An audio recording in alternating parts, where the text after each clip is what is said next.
Hi, and thank you for tuning in to the Daily Dose for Spiritual Growth. If you are a part of Shrewsbury Assembly, you very likely may be participating in our 21 days of prayer and fasting.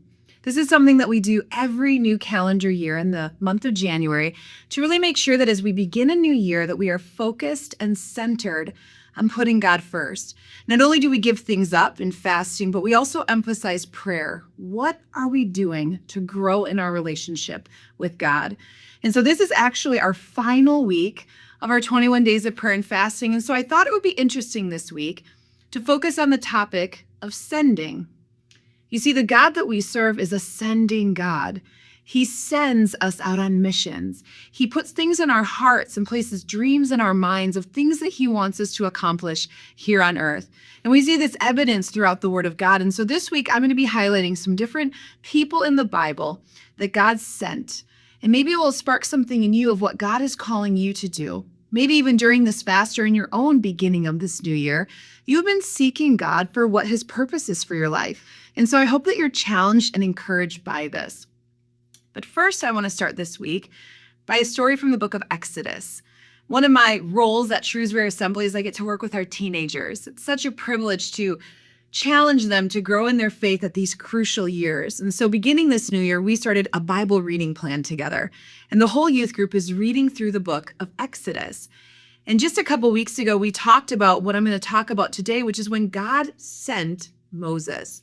But let's go ahead and read a little bit about it in Exodus chapter 3. In verse 7, God says this, "Then the Lord told him, speaking to Moses, I have certainly seen the oppression of my people in Egypt. I have heard their cries of distress because of their harsh slave drivers. Yes, I am aware of their suffering, so I have come down to rescue them from the power of the Egyptians and lead them out of Egypt into their own fertile and spacious land.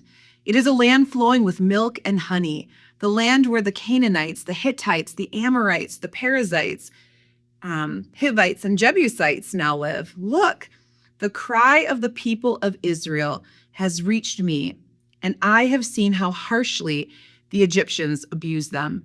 And I just want to pause there to give you a little context. God here is talking about his chosen people, the Israelites. This is the people that come from the line of Israel, which was Jacob at one point. He had 12 sons, becoming the 12 tribes of Israel.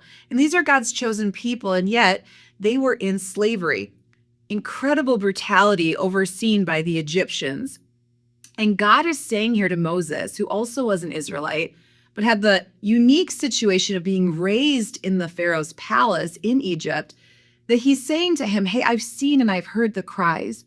I've heard the prayers. I've heard the distress. I've seen the pain, and I have a plan.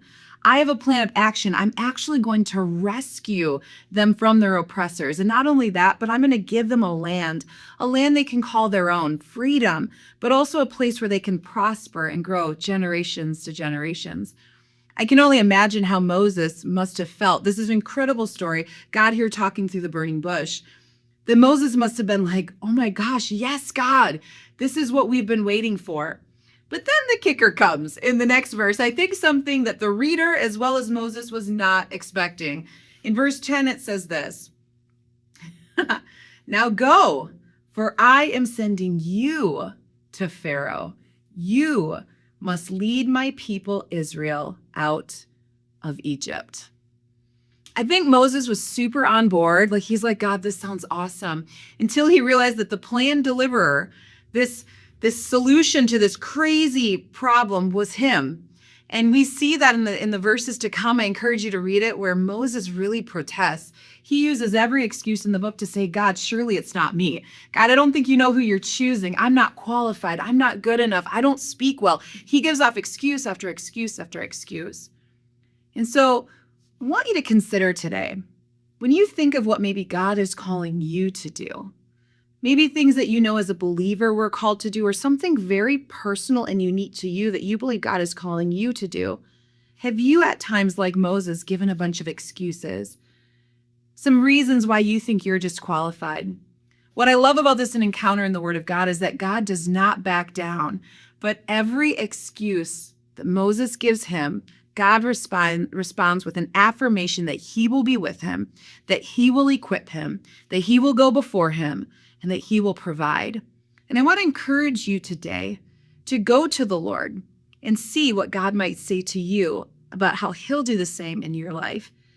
I heard a phrase, maybe you've heard it before: God doesn't call the equipped, he equips the called. And no matter what you are called to do, God will be with you just like he was with Moses. He will give you the resources and the things that you need, but what you need to choose today is, will you be obedient or not?